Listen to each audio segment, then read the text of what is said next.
And while we're talking about money, today the state of Oregon announced the kicker that you'll receive when filing taxes next year. Though amounts will vary depending upon how much you pay in taxes, the total amount being returned to taxpayers is just over $1.41 billion. Again, you will receive your kicker as a credit on your 2025 taxes.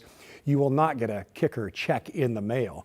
The kicker credit will either boost your state income tax refund or go toward the state taxes that you owe. There are some conditions regarding whether or not you receive the kicker credit. First, you need to have filed your taxes earlier this year with the 2024 return.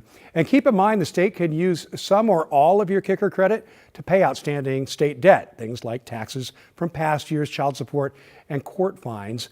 Now, there are a couple ways to calculate how much your kicker tax credit will be. The easiest option is using the state's What's My Kicker calculator. There you put in your Social Security, your tax ID number, your last name, your filing status from earlier this year, like filing as a single person or married filing jointly, things like that. And then your expected filing status for next year. Then you hit Find My Kicker and the website calculates your refund automatically. That's a nice way to go. Or you can find a link to the kicker calculator on our website, kgw.com. That's important to know. But if you'd rather not put your personal information onto a state website like that, well, your other option is to do math the old-fashioned way. So here we go. Pay attention.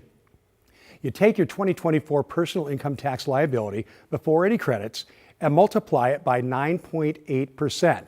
The resulting number is your kicker credit amount. You can find your personal income tax liability amount on line 24 of your state tax return. As an example, someone with a state tax liability of $5,000 would receive a kicker credit of $493. So that's $5,000 times 9.8%, 0.09863, which equals $493. We'll have a quiz on that at the end of the show.